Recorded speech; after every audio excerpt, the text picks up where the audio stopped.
Hello, this is Patrick with New Jersey's Outdoor Adventures YouTube channel. I'm here vacationing in South Carolina. We're at the Buck Hall Recreation Area, and I met up with Chris. Now, earlier you would have seen a video on his Westfalia pop-up camper van. Now we're going to shoot a video tour of his newer style 2003 Volkswagen van. He's going to tell us all about it today and show us how things work and where everything goes. Hello, Chris. Welcome to New Jersey Outdoor Adventures. Thank you, Patrick. Welcome to South Carolina, and I'll give you the tour. This is a 2003 Volkswagen Eurovan camper, and I'll talk a little bit about the differences and similarities between this and the Westie too, because I know that a lot of people are curious, why would you have two of them and different models and that sort of thing. So Volkswagen quit making the van again around 92, 93, and the Eurovan was the replacement. It's obviously not got the same sort of Millennium Falcon cool looking cachet of the Westie, in my opinion, but I think that they still look really neat. And the most desirable of these, and Volkswagen quit importing vans after this model. This was a 2003, so this was the last year that the Eurovan was imported. And VW quit importing this after that because the Eurovan just didn't sell very well. I don't think they did a very good job selling it, and that's what I've actually heard from Volkswagen people. They didn't really know how to market it in the States.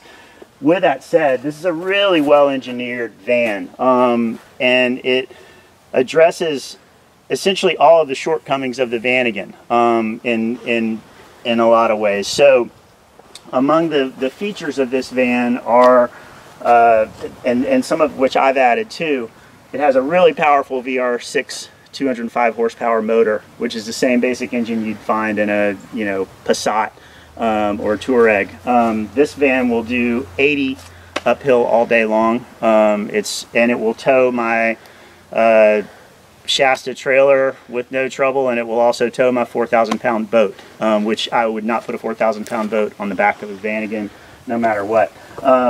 If you want to look real quick too, Go Westie in California has paid a lot of attention to shortcomings in these vans. One of the things that they do is they sell an off-road tire upgrade kit and shock upgrade kit. You can see here I have the dual reservoir Fox shocks that I've added to it, and a set of Yokohama Geolander tires that meet the van spec, but that are great off-road, and they also are really quiet and handle extremely well.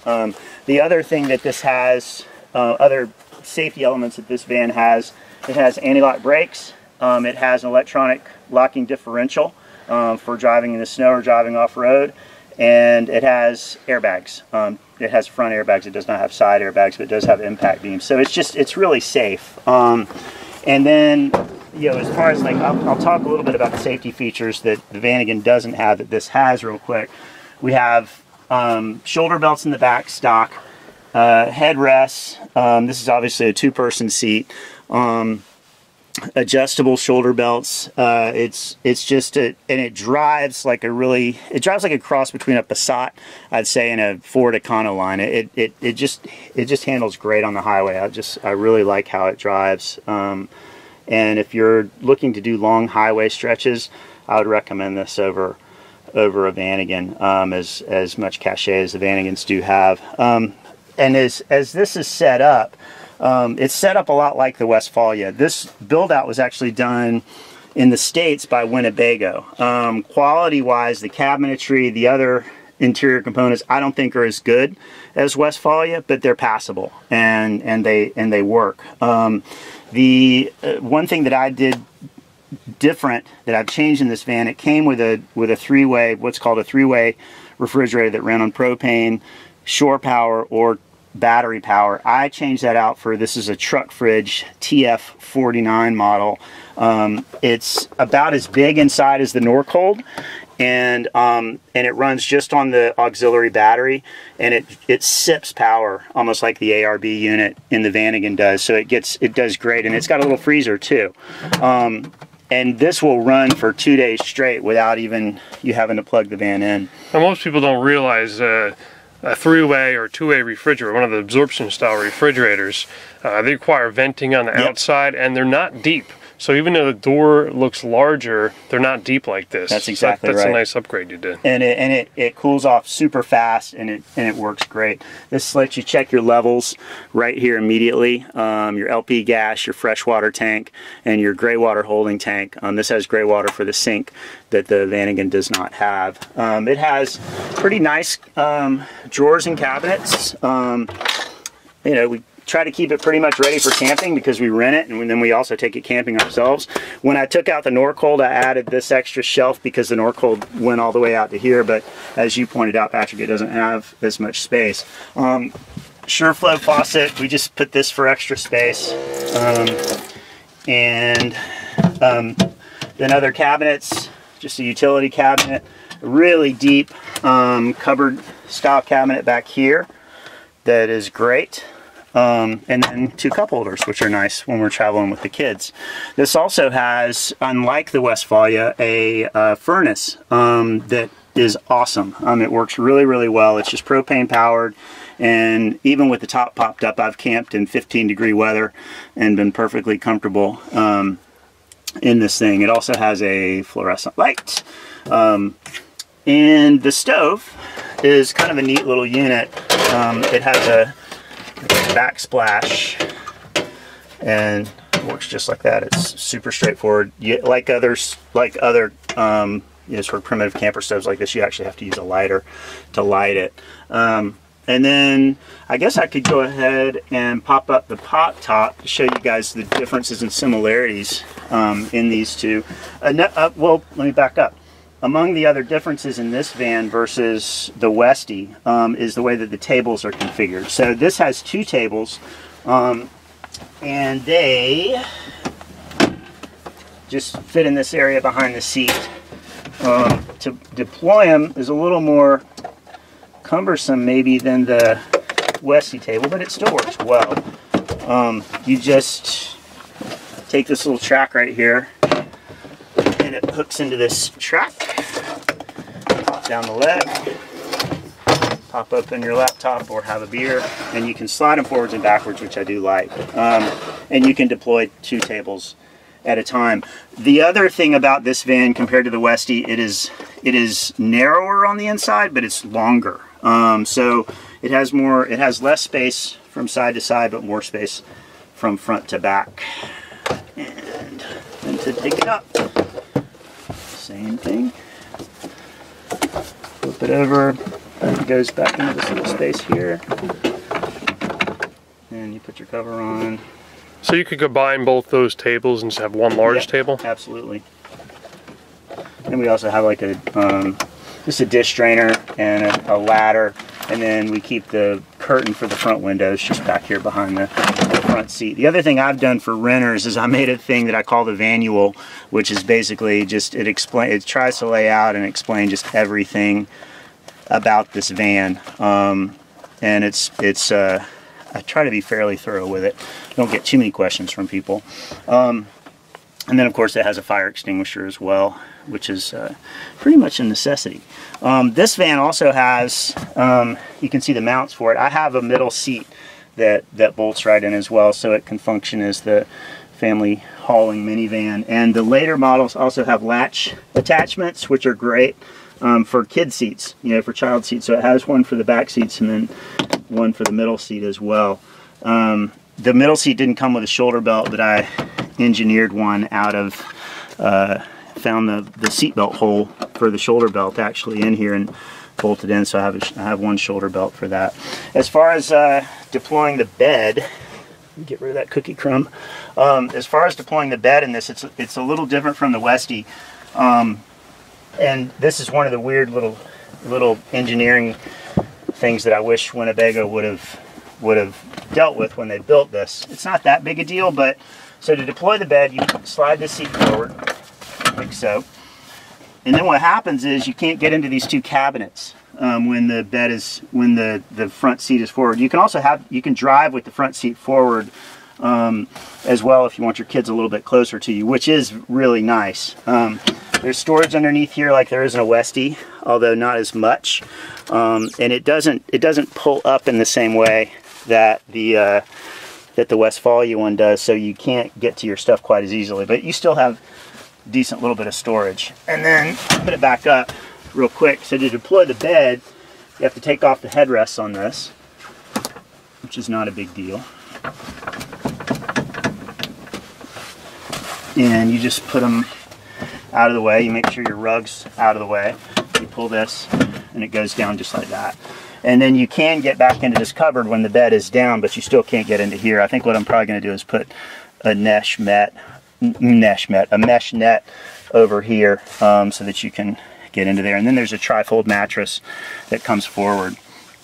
As far as closing your windows in this came with blinds, so you just slide them down and up. Same thing with over here. I actually have replaced the blinds because that's an original one, but all the others I've replaced with ones I got from Go Westie.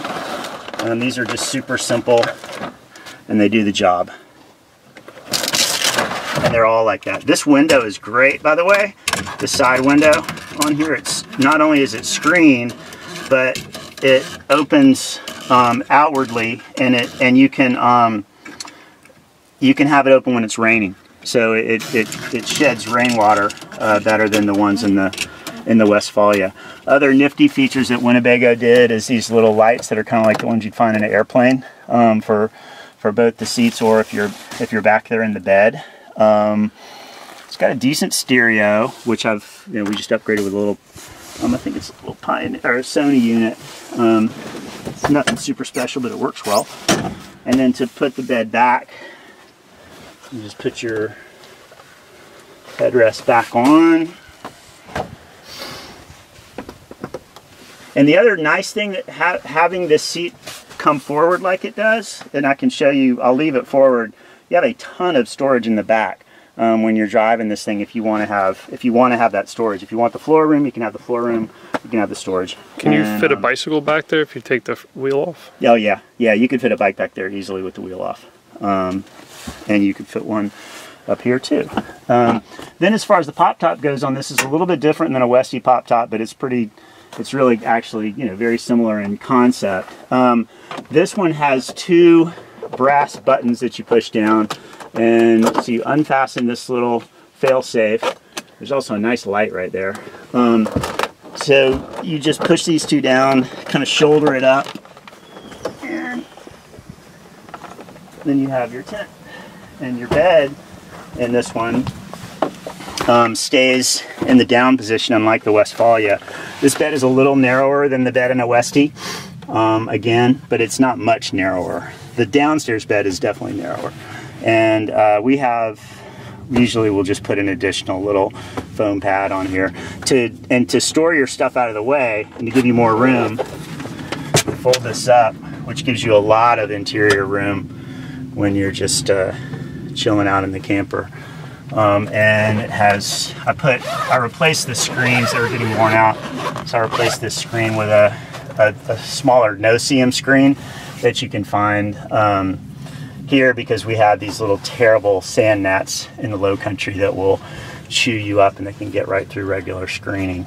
And then this is, it's set up like the Westie with the three-window screen. And the other point that I made earlier is this tent is waterproof, or essentially waterproof. It's much thicker grade material than what comes with most Westies. I think you can get a thicker, a tent that's almost this thick for a Westfalia now. But I've camped in some pretty nasty weather with this thing, and it has stayed dry. And then this has a little skylight as well, like the one in the Westfalia, and of course a carbon monoxide detector, which will probably beep again. Hopefully it won't do it again. Let's see. Yep, we're good. No, let's see. I think that did it. So then down in the front, I'll step out and show the room setup in this. It's pretty neat. This one gives you more. It gives you a better room, in my mind, somewhat than the Westie does when you rotate the seats. So to rotate the seats in here, you slide the seat forward, you lift up on a knob, and so there's one seat. And then unlike the Westfalia, I'll go around the other side.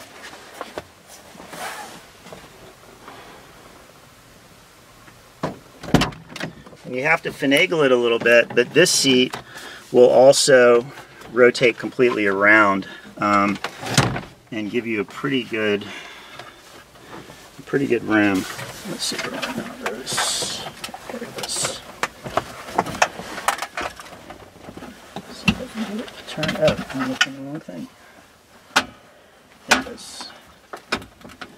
So you turn it. You got to make sure all your stuff's out of the way. And you move your, can you grab that dishboard for me? Yeah. So then you move that, slide it back again. Took a little dance there to get it around. I'm going to take the tables out too. A little dance. I mean, it's really a tight fit. But once you get it done when you're at the campsite, it's pretty great. And then you just have to, I mean, I don't know how they shoehorned this into there like they did, but you know, you have a full-on little room when this one is fully deployed, which is really nice, you know.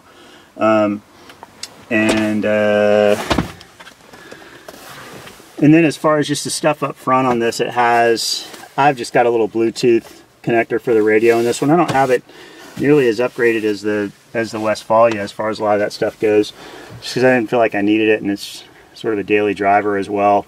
It has air conditioning. This has front air conditioning. It does not have rear air conditioning like the Westie. And the front AC in this is excellent. If you're going to live somewhere really hot, I would strongly consider one of these over a Vanagon, simply because of the air conditioning. The AC works really well. Then you can see that vent down there is a vent for the rear heater underneath the seat there. And so it has pretty good climate control all in all. And the so the only things where I think this van maybe would not do as well as the Vanagon is maybe off-roading. It doesn't have quite as, you know, it doesn't have the same amount of suspension travel, and it doesn't have the same amount of lift. But you know, it's still really, it's plenty capable for what I need, and I think what most people would need. And it's also, like I said, it's narrower than the Vanagon, but it's also longer. So it doesn't, you know, maybe it's not quite as nimble. And then let's move to the back. So the hatch here. I notice this one doesn't have solar on it, but the other one did. Yeah, I just haven't put a solar setup on it. I have a flexible panel that I can use if I'm camped and can plug it in. So I just haven't added an external panel to it. I just don't really need it. So this has really nice little storage areas right here. It doesn't have a full-time hookup for the water. You just fill it right here. You fill the external tank right here. It has a neat little rinse-off shower, which we really use a lot when we're at the beach. So it's just really nice to be able to just rinse the sand off right there. This is the Winnebago. Set up a fuse box for all of that componentry. I have an extra air pump, seats, chairs, a roll-up table, and a propane stove. And then up underneath here is where they keep the spare battery, the auxiliary battery. And I also, way down in there, have a Minn Kota shore power charger for when the van is plugged in. This van, the original charger that this van came with, is not very good. It doesn't have like a float feature that really controls the battery well. So I put a different charger in it, and it was really simple to do. This is the intake output for the furnace.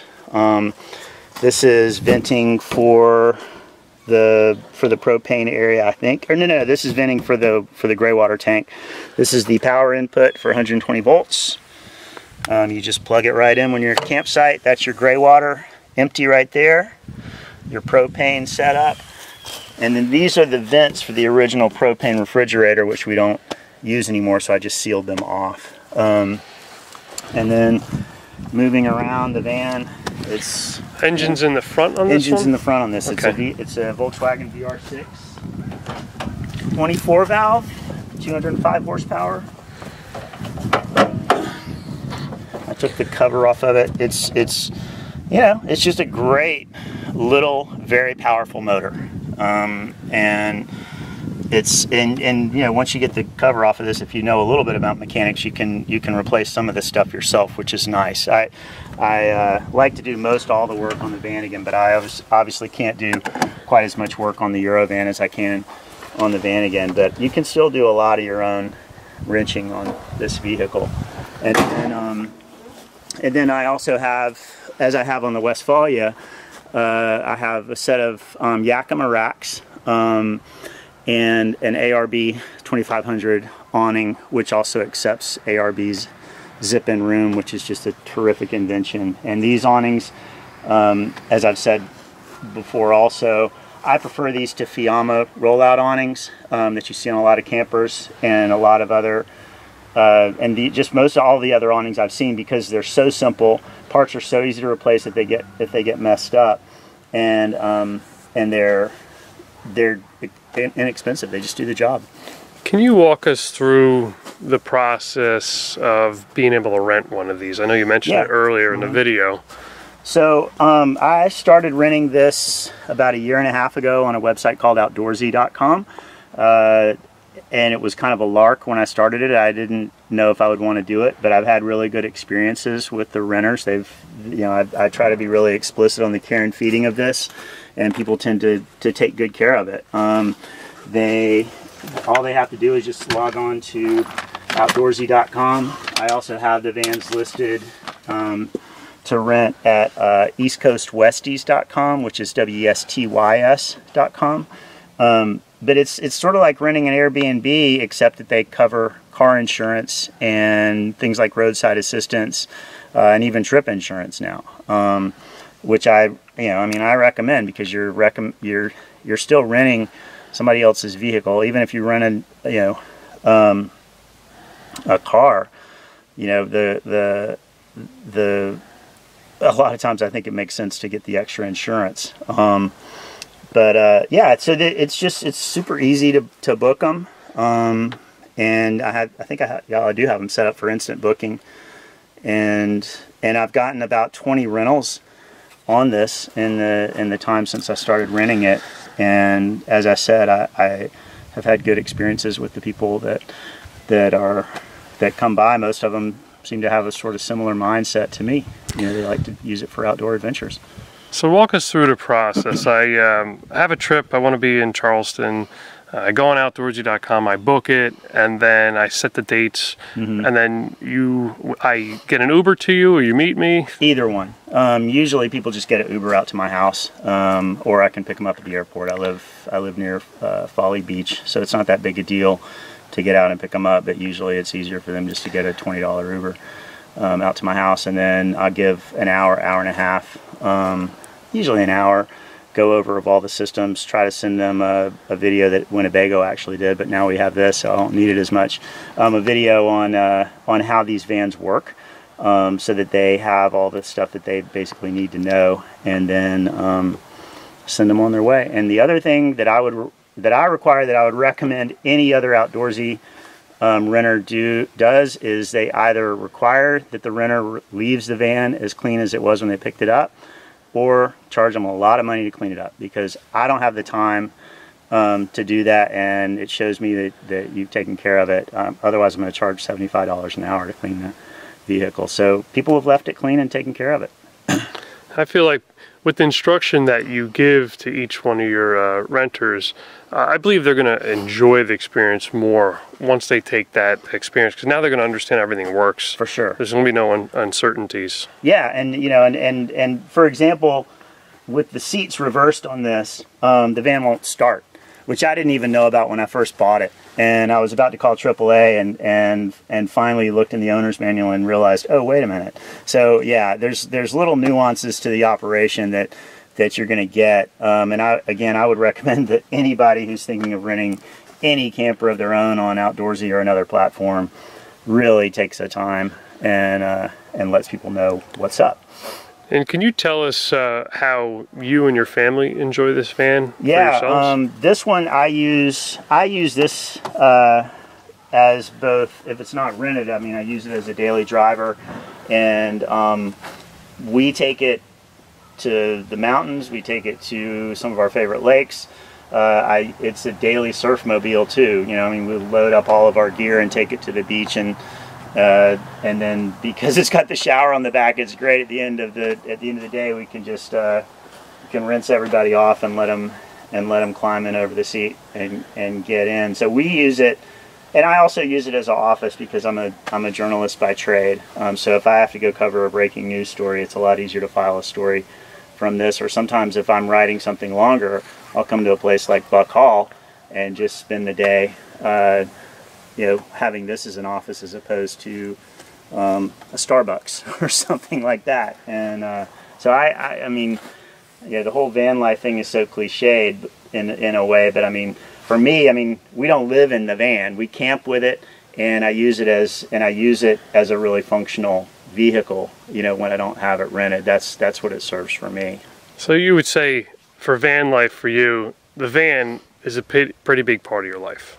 Yeah, most definitely. Most definitely. I mean, I've had some form of pop-top VW camper, whether it's a Westie or a Eurovan, since 1997, and I've owned 7 of these. So I think Tom Hanks, if you find this video where he got interviewed by David Letterman about his synchro vanning, and he calls them a disease, and they kind of become that. You know, I love them. I'm fascinated with them, and I like to share the stoke that they kind of provide. You know, I mean, that's part of why I rent them. I mean, you know,